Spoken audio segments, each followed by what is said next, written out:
내 영혼아 야훼를 송축하라. 내 속에 있는 것들아 다 그의 거룩한 이름을 송축하라.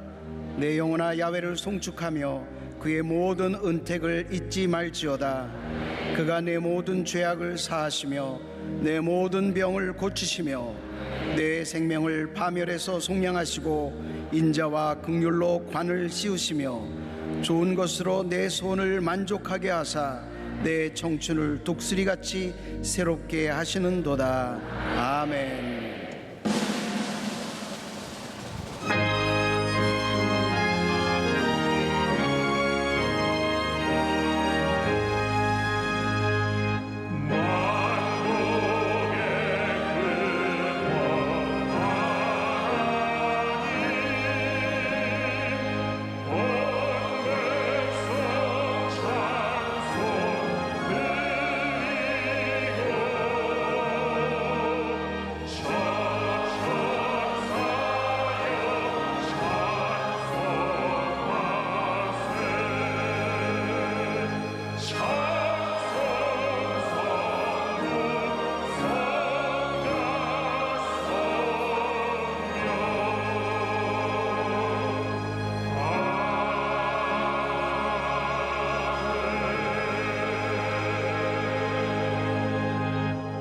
전능하사 천지를 만드신 하나님 아버지를 내가 믿사오며 그 외아들 우리 주 예수 그리스도를 믿사오니 이는 성령으로 잉태하사 동정녀 마리아에게 나시고 본디오 빌라도에게 고난을 받으사 십자가에 못 박혀 죽으시고 장사한 지 사흘 만에 죽은 자 가운데서 다시 살아나시며 하늘에 오르사 전능하신 하나님 우편에 앉아 계시다가 저리로서 산 자와 죽은 자를 심판하러 오시리라. 성령을 믿사오며 거룩한 공예와 성도가 서로 교통하는 것과 죄를 사하여 주시는 것과 몸이 다시 사는 것과 영원히 사는 것을 믿사옵나이다. 아멘.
우주 만물을 창조하시고 우리 인간의 생사 화복을 주관하시는 전능하신 하나님 아버지, 은혜와 사랑을 감사드립니다. 연일 계속되는 폭염 가운데서도 택하신 백성들을 장중에 품어주셨다가 복된 성의를 허락하시고 예배하는 자리로 불러주심을 감사드립니다. 온 마음과 정성으로 예배 올릴 때 큰 영광 받아 주시옵소서. 우리나라 대합당을 축복해 주시옵소서. 정치, 경제, 사회, 국방이 절대 안정되게 하시고 특히 침체된 나라의 경기를 회복시켜 주시옵소서. 우상과 이단 세력들을 물리쳐 주시고 동성애, 동성결혼, 개혼 추진도 무산시켜 주시옵소서. 오직 하나님의 공의가 바로 세워지는 축복의 땅이 되게 하여 주시옵소서. 저 북한 땅에도 선교센터가 세워지게 하시고 둘로 갈라진 남북한 땅이 하나 되게 하여 주시옵소서. 지금까지 우리 교회를 크게 들어주심을 감사드립니다. 이제 우리는 희망의 70년을 향하여 믿음으로 전진하게 하시고 오직 성령으로 충만하여 시대적 선교 사명을 잘 감당케 하여 주시옵소서. 우리 교회를 섬기시는 교육자님들과 미래의 우리 교회의 희망인 교회학교, 기둥같이 쓰임받는 귀한 장로님들, 해외 성사님들을 일일이 축복하여 주시옵소서. 우리 조영기 원로 목사님과 당의장 목사님에게도 갑절의 능력과 건강 주셔서 세계를 이끌어 가시는 영적인 큰 지도자가 되게 하여 주시옵소서. 이 시간은 예수님의 피와 살을 대하는 성찬 예배입니다. 대속의 은혜에 감사하며 예수님의 삶을 본받게 하여 주시옵소서. 이 시간 우리 당의자 목사님 하나님 말씀을 선포하실 때 성령의 뜨거운 역사가 임하가셔서 평생에 잊을 수 없는 은혜와 축복의 시간 되게 하여 주시옵소서. 이 시간 화상으로 예배드리는 각 처소에도 큰 은혜를 내려주시고 우리 남녀 성교회와 예루살렘 찬양대 우리 지극장들에게도 갑절의 축복을 허락하여 주시옵소서. 감사드렸고 거룩하신 예수님의 이름으로 기도합나이다. 아멘.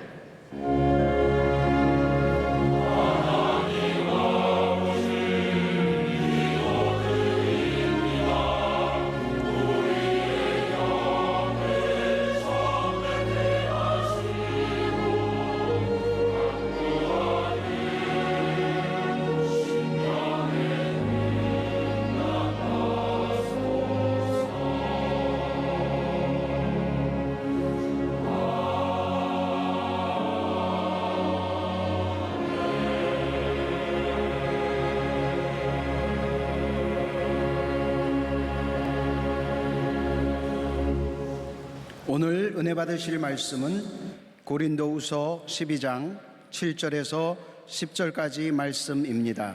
고린도후서 12장 7절에서 10절까지 말씀을 다 같이 봉독하겠습니다. 여러 계시를 받은 것이 지극히 크므로 너무 자만하지 않게 하시려고 내 육체의 가시 곧 사단의 사자를 주셨으니 이는 나를 쳐서 너무 자만하지 않게 하려 하심이라. 이것이 내게서 떠나가게 하기 위하여 내가 3번 주께 간구하였더니 나에게 이르시기를 내 은혜가 내게 족하도다. 이는 내 능력이 약한 데서 온전하여짐이라 하신지라. 그러므로 도리어 크게 기뻐함으로 나의 여러 연약한 것들에 대하여 자랑하리니 이는 그리스도의 능력이 내게 머물게 하려 함이라. 그러므로 내가 그리스도를 위하여 약한 것들과 능욕과 궁핍과 박해와 곤고를 기뻐하노니 이는 내가 약한 그때의 강함이라. 아멘.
귀한 찬양을 감사드립니다.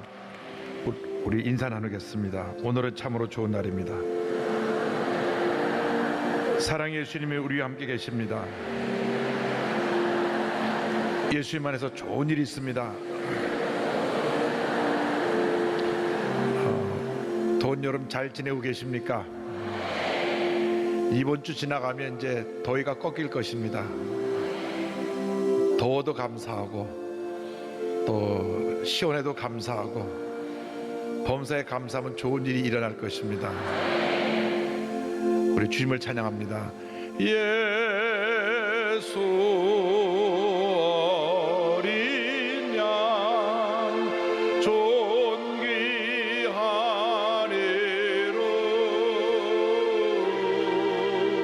예수 어린 양 존귀한 이름 약할 때 강함 대신에 나의 보배가 되신 주 나의 모든 것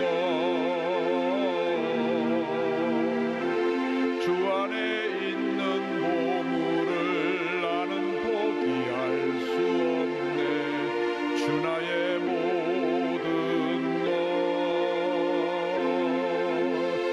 예수 어린 양 존귀한 이름 예수 어린 양 존귀한 이름 십자가 죄사하셨네 주님의 이름 찬양해 주 나의 모든 것 쓰러진 나를 세우고 나의 빈잔을 채우네 주 나의 모든 것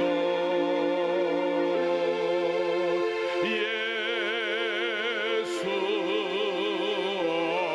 어린 양 존귀한 이름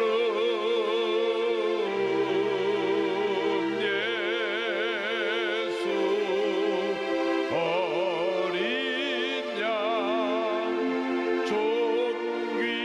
존귀한 이름 사랑과 은혜와 자비가 무한하신 하나님 아버지 우리 삶의 첫째도 예수님 둘째도 예수님 마지막도 예수님입니다. 왜냐하면 나를 위해 십자가 달려 죽으심으로 우리의 구원을 선물로 주셨기 때문입니다. 한평생 주님 은혜 감사하며 주님 영광에 살아가는 저희 모두가 될 수 있도록 은혜 내려 주옵소서. 예수님의 이름으로 기도 올리옵나이다. 아멘. 오늘은 고린도후서 12장 7절로 10절 말씀 가지고 내가 약한 그때의 강함이라 이 같은 제목으로 함께 은혜를 나눕니다. 제목을 따라해 주시기 바랍니다. 내가 약한 그때의 강함이라. 내가 약한 그때의 강함이라. 신앙생활은 평생 자기 자신과의 싸움입니다. 예수를 믿기 전에는 내가 내 뜻대로 하고 싶은 것을 하면서 살았어요. 왜? 내가 내 삶의 주인이니까. 그런데 예수를 믿고 나서 삶의 주인이 바뀌었습니다. 내가 내 삶의 주인이 아니라 날 위해 몸부려 피 흘려 돌아가신 예수님이 내 삶의 주인이 되셨습니다. 그래서 내 속에 두 사람이 존재하는데 옛사람, 내가 주인이 되어 살던 옛사람하고 예수님이 주인이 되어 사는 새 사람하고 둘이 늘 충돌하게 그렇게 우리 삶이 일생 동안 그러한 삶을 살도록 되어 있는 것입니다. 로마서 7장을 보면 사도 바울이 자세히 자세히 그 내용을 설명합니다. 그 중에 일부를 소개하겠습니다. 21절로 23절입니다. 그러므로 내가 한 법을 깨달았노니 곧 선을 행하기 원하는 나에게 악이 함께 있는 것이로다. 내 속사람으로는 하나님의 법을 즐거워하되 내 지체 속에서 한 다른 법이 내 마음의 법과 싸워 내 지체 속에 있는 죄의 법으로 나를 사로잡는 것을 보는도다.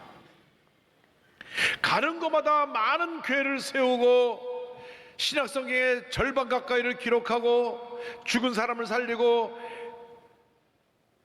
수많은 병자를 고친 사도 바울도 육신을 입고 있는 동안에는 평생 동안 옛사람과 싸워야 했습니다. 사람이 항상 성령으로 충만할 수가 없습니다. 때때로 우리가 예배 드리는 거 소홀히 하고 기도하는 거 소홀히 하고 찬양하는 거 소홀히 하고 말씀 보는 거 소홀히 하면 성령의 은혜가 내게 사라지고 옛사람이 싹 올라와서 나를 옛사람의 모습으로 이끌어갑니다. 그래서 우리가 옛사람과 싸워 승리하려면 반드시 성령의 충만함을 받아야 합니다. 로마서 7장에서 이와 같은 옛사람과 새사람의 갈등에 대해서 기록하고 난 다음 8장으로 넘어가면 2절에 이와 같은 위대한 선언이 나옵니다. 이는 그리스도 예수 안에 있는 생명의 성령의 법이 죄와 사망의 법에서 너를 해방하였음이라. 생명의 성령의 법이 옛사람을 지배하는 죄와 사망의 법에서 우리를 해방하기 때문에 우리는 반드시 성령의 충만함을 받아서 옛사람을 정복하고 주님 안에서 승리하며 주님이 기뻐하시는 삶을 살아야 할 것입니다. 그런데 오늘 말씀 보니까 사도 바울에게 육체의 가시가 있었다고 말씀합니다. 먼저 육체의 가시에 대해서 설명을 합니다. 고린도후서 12장 7절과 8절의 설명이 나옵니다. 여러 계시를 받은 것이 지극히 크므로 너무 자만하지 않게 하시려고 내 육체의 가시 곧 사탄의 사자를 주셨으니 이는 나를 쳐서 너무 자만하지 않게 하려 하심이라. 이것이 내게서 떠나가게 하기 위하여 내가 3번 주께 간구하였더니. 바울은 위대한 사도였지만은 육체에 가시가 있었습니다. 다시 말하면 질병이 있었습니다. 무슨 질병인지 구체적으로 설명하지 않았지만은 진보적으로 해석하는 성경학자들은 그가 간질을 앓았다 생각을 하기도 합니다. 그러나 복음주의적인 학자들은 그가 눈이 심히 나빠서 이 눈이 낫기를 기도했을 것이라고 말합니다. 실제로 그런 눈이 얼마나 나빴든지 글을 쓰려면 크게 써야 되고 그런 사람 누가 대신 옆에서 불러주면 받아 적어야 됐습니다. 그래서 로마교회 편지를 보낼 때도 더디오라고 하는 분이 옆에서 그가 불러주면 대신 적었습니다. 로마서 16장 22절 보면 이 편지를 기록하는 나 더디오도 주 안에서 너에게 문안하노라 이렇게 말씀하고 있습니다. 사도 바울은 이 병을 고쳐달라고 간절히 3번이나 하나님께 부르짖어 기도했습니다. 나의 병을 고쳐 주시옵소서. 나의 병을 고쳐 주시옵소서. 나의 병을 고쳐 주시옵소서. 그런데 하나님께서 그의 병을 고쳐주지 아니하시고 그냥 그 몸에 머물게 하셨습니다. 그러니까 사도 바울이 나가서 말씀을 전하고 죽은 자를 살리고 수많은 병자를 고칠 때 늘 그걸 부정적으로 이렇게 꼬바라지게 보던 사람들이 그를 비판합니다. 조롱합니다. 아니 자기 자신의 병도 못 고치면서 뭐 무슨 병을 고친다 그래? 자기 자신이 그렇게 문제가 있으면서 무슨 하나님 말씀을 전한다고 그래? 그렇게 비판을 했습니다. 사람은 누구에게나 핸디캡이 있습니다. 약점이 있습니다. 그러나 신앙의 관점으로 그 약점을 바라보면 약점은 더 이상 약점이 아니고 핸디캡은 더 이상 핸디캡이 아닙니다. 이를 통해 하나님의 놀라운 은혜가 축복이 우리에게 다가오게 되는 것입니다. 제가 청소년 수련회를 한번 인도한 적이 있는데 그날 수련회가 끝난 다음 한 여자 중학생이 저한테 왔습니다. 목사님 너무너무 은혜를 많이 받았어요. 근데 사실 저는 그동안 늘 핸디캡이 있어가지고 수치스럽게 여겼는데 오늘 말씀 듣고 완전히 자염을 받았어요. 제 손등에 점이 있는데 늘 수치스러워서 수건으로 항상 칭칭 싸워댕겼고 한 번도 제가 수건을 푼 적이 없고 늘 손을 감추고 다녔는데 오늘 이후로 제가 수건을 풀어버렸어요. 한번 들여다보니까 요만한 점이 하나 있어요. 아무도 그 점이 있다고 신경도 안 쓸 그런 점인데도 본인은 그 핸디캡이 돼가지고 누가 보면 어쩌나 그래서 그걸 칭칭 감고 다녔다는 거예요. 손수건을. 누구나 이런 남에게 내놓고 싶지 않은 그러한 자신의 부끄러운 모습이 있습니다. 핸디캡이 있습니다. 그러나 예수를 믿고 나서는 이것이 나에게 더 이상 핸디캡이 될 수가 없습니다. 맥스 루케이도 목사님이 이렇게 말씀하셨습니다. 하나님이 가시를 허락하신다면 그것을 감당할 은혜도 주신다. 당신의 모든 근심을 갈보리로 가지고 가라. 십자가에 매달린 하나님의 아들이 베푸시는 은혜의 그늘 아래 서라. 그분의 상처를 보라. 가장 값진 선물을 주신 분이 어찌 그 아들과 함께 모든 것을 우리에게 주시지 아니하겠느냐. 과거의 상처, 실패, 배신당한 경험, 복잡한 가정사, 이 모든 것들을 십자가에 다 내려놓으시길 바랍니다. 내게 열등을 가져주고 핸디캡이라고 생각했던 그 모든 걸 다 내던져 버리시기 바랍니다. 고린도후서 5장 17절에 위대한 선언이 나옵니다. 이 말씀을 우리가 다 같이 믿음으로 고백합니다. 그런즉 누구든지 그리스도 안에 있으면 새로운 피조물이라. 이전 것은 지나갔으니 보라 새것이 되었도다. 보라 새것이 되었도다. 보라 새것이 되었도다. 우리는 주님 안에서 새로운 피조물이 되었습니다. 위대한 하나님의 작품이 되었습니다. 더 이상 실패와 절망과 과거의 상처에 찔려 살아가는 그러한 과거의 옛사람의 모습은 우리에게 머물러 있지 않습니다. 이런 것은 다 지나간 것입니다. 지나간 것입니다. 우리는 새로운 피조물이 되었습니다. 그러므로 주님 안에서 기뻐하고 감사하며 나는 새 사람이 되었다. 주님이 나와 함께 하신다. 나 일생 동안 주님이 내게 큰 은혜를 베푸신다. 믿음으로 고백하며 살아가는 여러분 모두가 되기를 바랍니다. 둘째로 사도 바울은 내 은혜가 내게 족하도다. 주님의 주신 말씀을 고백합니다. 12장 9절에 세 번 간절히 기도했을 때 주님께서 주신 말씀입니다. 나에게 이르시기를 내 은혜가 내게 족하도다. 이는 내 능력이 약한 데서 온전하여 짐이라 하신지라. 그러므로 도리어 크게 기뻐함으로 나의 여러 약한 것들에 대하여 자랑하리니 이는 그리스도의 능력이 내게 머물게 하려 함이라. 병을 고쳐달라고 간절히 기도하고 또 기도하고 또 기도했더니 주님께서 어떻게 응답을 주셨느냐? 병을 고쳐주신 것이 아니라 내 은혜가 내게 족하다. 이미 너에게 충분하다. 내게 부족함이 없을 정도로 너에게 충만히 임했다. 그 말씀인 것입니다. 병이 고침받은 것이 아닙니다. 뭐가 달라진 것이 아닙니다. 그러나 근본적인 마음의 자세가 달라진 것입니다. 늘 내게 병이 있어서 이것이 나의 핸디캡이고 사람들이 나를 손가락질하고 내게 부끄러운 모습이었는데 내 은혜가 내게 족하도다. 주님의 음성이 들려오고 난 다음 더 이상 이것이 핸디캡이 아니게 되었습니다. 주님 감사합니다. 주님의 은혜가 내게 풍성하고 내게 족합니다. 나는 주님 안에서 만족합니다. 부족함이 없습니다. 주님만이 나의 모든 것이 되십니다. 오직 예수, 오직 예수, 오직 예수, 예수님 한 분만으로 만족합니다. 할렐루야. 이것이 내 은혜가 내게 족하다는 말씀의 뜻입니다. 여러분 뭔가 부족하십니까? 뭔가 여러분의 상처가 있습니까? 연약함이 있습니까? 부끄러움이 있습니까? 오늘 주님의 음성을 들으시기 바랍니다. 내 은혜가 내게 족하다. 내 은혜가 내게 족하다. 더 이상 그것이 너의 상처가 될 수 없고, 더 이상 그것이 너의 핸디캡이 될 수가 없고, 더 이상 그것이 너의 약점이 될 수가 없다.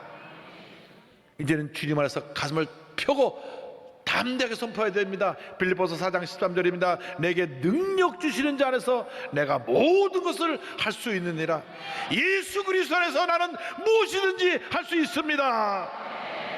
더 이상 나는 상처받은, 쭈그러지고 망가진 옛사람의 모습으로 사는 것이 아니라 주님 안에서 완전히 변화된 모습으로 가슴 펴고 당당하게 주님께 사랑받는 주님의 자녀로 믿음의 삶을 살아갑니다. 나는 변화되었습니다.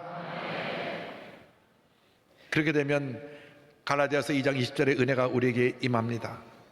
이 갈라디아서 2장 20절은 사도 바울의 한평생 신앙의 고백입니다. 내가 그리스도와 함께 십자가에 못 박혔나니 그런 적 이제는 내가 사는 것이 아니오 오직 내 안에 그리스도께서 사시는 것이라.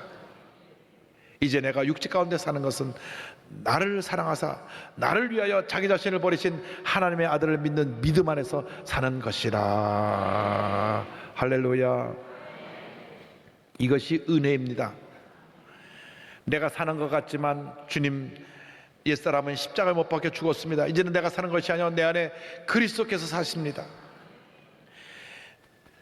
내가 내 삶의 주인이 되어서 살면 얼마나 인생이 피곤하고 힘들고 상처투성이가 되는지 말로 다 표현할 수가 없습니다. 그런 사람들은 입만 열면 남 탓을 해요.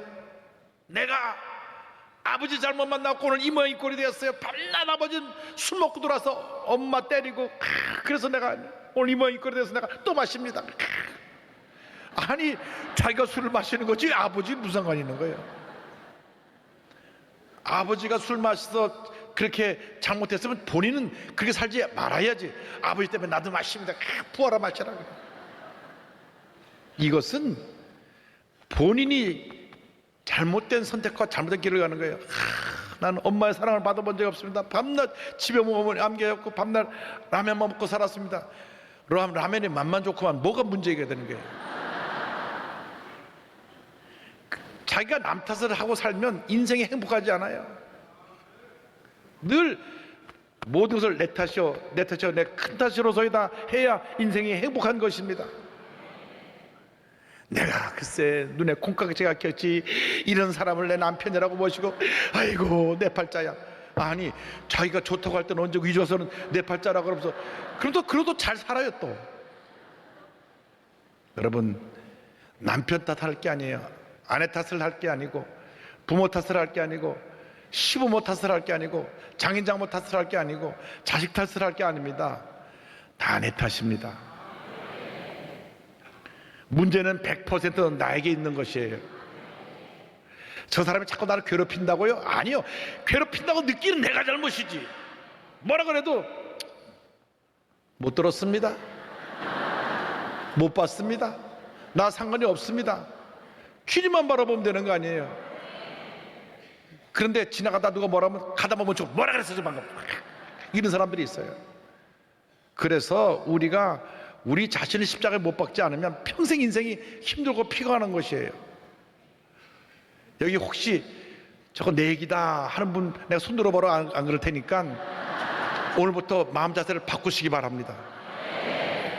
따라하세요. 나는 주님의 은혜로 삽니다. 나는 아무것도 아닙니다. 할렐루야.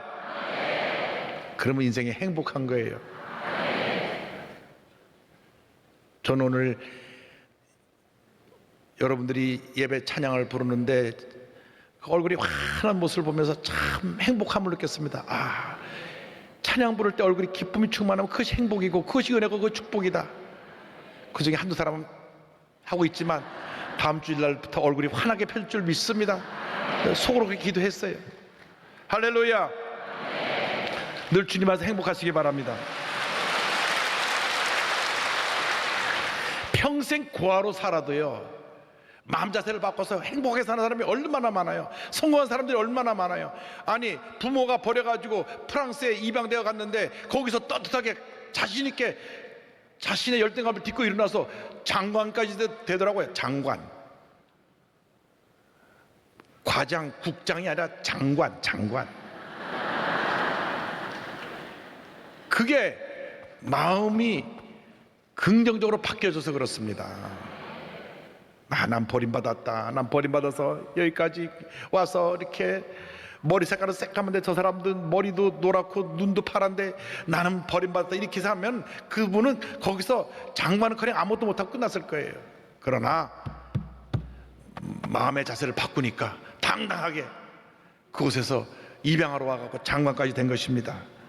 사도 바울은 본인의 질병을, 고난을 긍정적으로 해석했어요. 고린도후서 12장 7절과 9절입니다. 이는 나를 쳐서 너무 자만하지 않게 하려 하심이라. 그러므로 도리어 크게 기뻐함으로 나의 여러 약한 것들에 대하여 자랑하리니 이는 그리스도의 능력이 내게 머물게 하려 함이라. 내가 너무나 큰 일을 많이 하고 사람들에게 칭찬받을 그러한 위치에 있기 때문에 주님이 날 낮추시는구나. 그래서 날 겸손하게 하시려고 내게 이 질병을 허락하셨구나. 그래서 고난을 긍정의 눈으로 바라보고 고난을 축복으로 바꿔놓았습니다. 위대한 작곡가 베토벤도요, 그가 두 귀가 다 멀게 된 후에 위대한 작품이 많이 만들어졌어요. 1795년부터 점점 청력이 나빠져갖고 1798년 그 이후로는 급속도로 청력이 나빠져서 두 귀가 완전히 멀어버립니다. 그런데 1798년 이후에 그가 거의 잘 들리지 않게 됐을 때부터 위대한 작품들이 많이 나왔어요. 그 유명한 베토벤의 교향곡 1번부터 9번까지가 다 그때 이후에 작곡이 된 거고, 우리가 잘 아는 3번 영웅, 5번 빠빠빠빰 운명, 9번 합창, 이 교향곡이 그때 이후에 나온 거예요. 피아노 협주곡 5번 황제도, 그리고 그 오라토리오 감람산의 그리스도도 그 이후에 다 작곡한 것이고, 1824년 베토벤의 합창 9번 그것이 초연했을 때 사람들이 공연이 끝나서 박수를 치는데 베토벤은 못 들으니까 박수 치는 것도 몰랐어요. 그때 알토 독창을 맡았던 분이, 솔리스트가 선생님을 잡아서 이렇게 돌려들어서 관객석을 보게 했습니다. 사람들이 일어나 박수 치는 모습을 보면서 눈물을 흘렸다고 하는 그런 기록이 나옵니다. 그는 비록 육신의 귀가 다쳤지만 하늘을 향한 귀가 열려서 하늘의 선율들을 따갖고 왔고 더 아름다운 작품을 많이 만들어낸 것입니다. 저희 작은아버님이 늘 하시던 말씀이 기억이 납니다.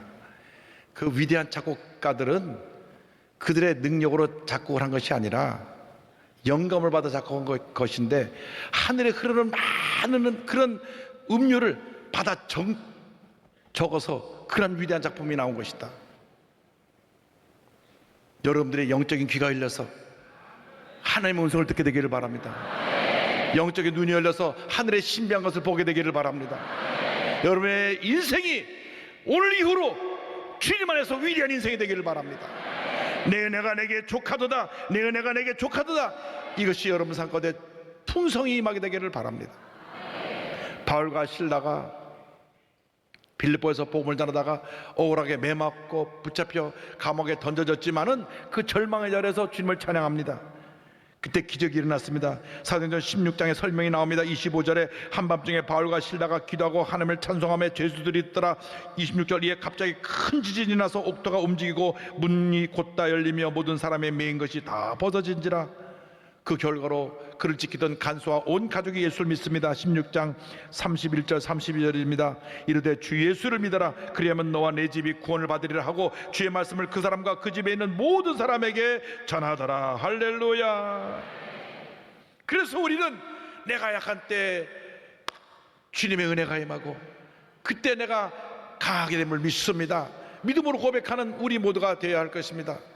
그는 이 놀라운 은혜에 대해서 환난이 축복이라는 것을 늘 고백을 하고 모든 어려움을 이겨냈습니다. 로마서 5장 3절 4절에 다만 이뿐 아니라 우리가 환난 중에도 즐거워하나니 이는 환난은 인내를, 인내는 연단은, 연단은 소망을 이루는 줄 알미로다. 할렐루야. 절대 근정 절대 감사로 나가는 여러분 모두가 되기를 주님의 이름으로 축원합니다. 셋째로 우리가 기억해야 될 것은 내가 약할 때 강함이라고 하는 주님의 축복의 말씀을 우리는 기억해야 됩니다. 우리는 우리의 힘으로 할 수 있는 것이 아니라 주님의 은혜로, 주님의 축복으로, 주님의 능력으로 모든 것을 감당할 수가 있습니다. 따라서 내가 약한 그때 강함이라, 내가 약한 그때 강함이라. 우리가 우리의 힘으로 하는 것 같지만 은혜를 받고 난 다음 영적인 눈을 떠보면 주님이 하시는 것입니다. 그래서 내가 약한 그때 강함이라고 우리는 고백할 수 있게 되는 것입니다. 우리는 우리의 힘으로 할 것이 아무것도 없습니다. 여러분이 구원받은 것이 여러분의 능력으로 구원받은 것이 아니라 하나님이 택하셔서 여러분을 구원해 주신 것입니다. 여러분이 어떤 능력이 있어서 오늘 이 자리에 오신 것이 아니라 하나님이 능력을 부어 주셔서 오늘 여기 와 있는 것입니다. 하나님께서 건강을 주셔서 이 자리에 와 앉아 있는 것입니다. 하나님께서 재능을 주셔서 주님을 찬양하게 만들어 주신 것입니다. 모든 것이 다 주님의 은혜입니다. 그렇기 때문에 우리는 주님의 은혜에 감사해야 됩니다. 모든 것이 주님의 은혜입니다. 주님 영광 홀로 받으시옵소서. 일생을 살아가는 동안 우리는 절대 긍정, 절대 감사의 삶을 살아야 합니다. 주님이 나와 함께 하시면 불가능이 없습니다. 놀라운 기적이 임하게 되는 것입니다. 실패의 인생도 성공으로 바뀌어지게 되는 것입니다.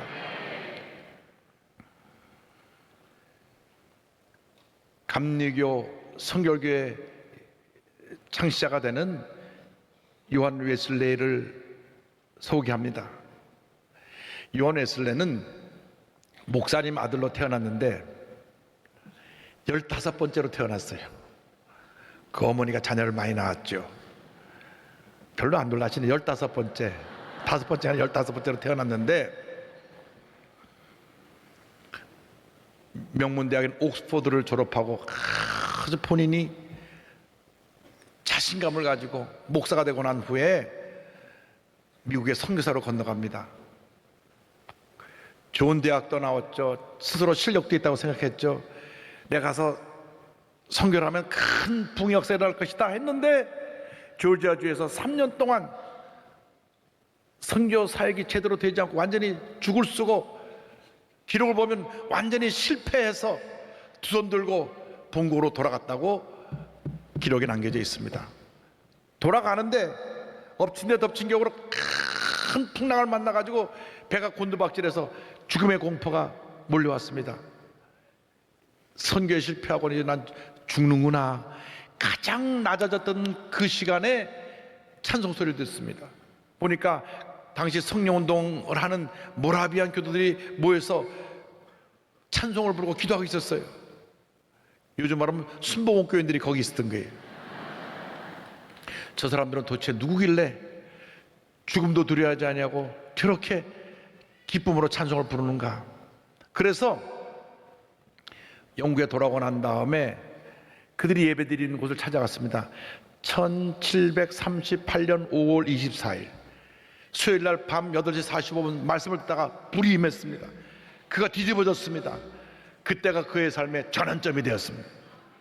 그래서 그가 그날 이후로 성령 충만한 은혜 가운데 머물러 있으면서 주님께 쓰임받기 시작했는데 이듬해 1월 1일 다시 한번 철야 기도를 하다가 성령의 불을 받았는데 이렇게 기록을 남겼습니다. 끊임없이 기도하기를 새벽 3시까지 계속하였다. 그때 하나님의 능력이 우리에게 강하게 임하였다. 많은 사람들이 기쁨으로 소리쳤다. 오 하나님, 우리는 당신을 찬양합니다. 오 당신은 우리의 주님이십니다. 성령의 불이 떨어지니까 그 말씀을 선포할 때 사람들이 막 구름대처럼 몰려왔습니다. 자기가 3년 동안 그렇게 미국 가서 사역했는데도 실패했는데 이제는 그가 서서 말씀을 전하기만 하면 불을 토해서 수많은 사람들이 구름대처럼 몰려온 것입니다. 그래서 그가 세계는 나의 교구다. 다시 말하면 온 세계가 나의 구역이다. 그렇게 그는 선포하면서 52년 동안 잉글랜드, 웨일즈, 스코틀랜드, 아일랜드 전역을 말을 타고 다니며 복음을 전했으며 하루 평균 4번 반 평생 42,000번의 설교를 하고 수많은 사람을 주님께로 인도하고 하나님의 영광을 나타낸 귀한 종으로 쓰임받았습니다. 그가 복음을 전한 곳에 그 지역사회가 변화되었습니다. 불황자 술주정뱅이들이 사라지고 범죄율이 줄어들고 수많은 병자가 낫고 하나님의 은혜가 막 폭포같이 임했던 것입니다. 가장 낮아져서 실패자로 있던 그가 성령의 은혜를 체험하니까 내가 약한 그때의 강함이라 주님의 은혜가 임해서 실패자인 요한의서를 이렇게 위대한 하나님의 종으로 세워서 세계 역사 가운데 길이길이 기억되는 하나님의 종으로 세우셨던 것입니다. 지금 그 하나님이 우리도 그렇게 쓰기를 원하고 계십니다.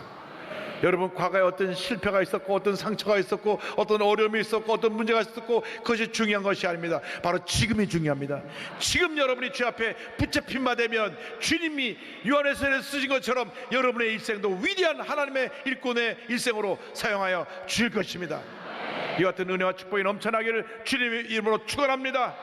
축원합니다. 축원합니다.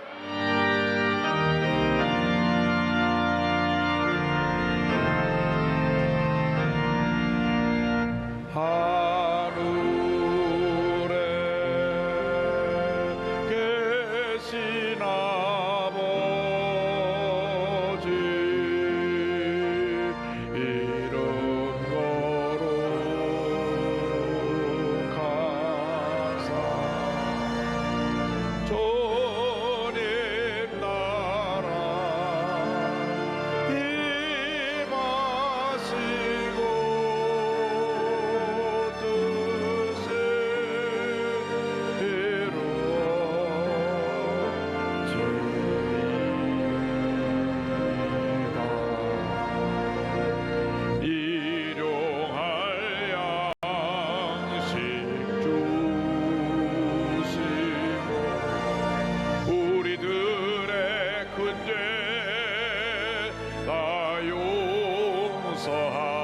임하시고 또 시험에 들게 마시고 악에서 구원하소서.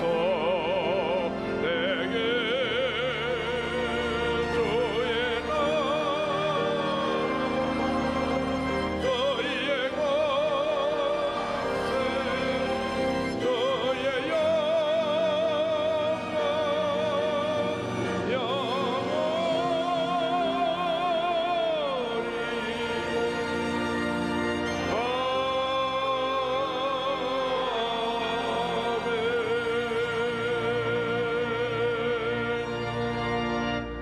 이제는 우리 주 예수 그리스도의 무한하신 은혜와 하나님 아버지의 크 넓으신 사랑과 성령의 감동감과 인도교통 충만하게 하심이 주님 안에서 변화되어 위대한 하나님의 일꾼으로 쓰임받게 된 주님의 귀한 백성들 위해 지금도 영원토록 함께 있을지어다.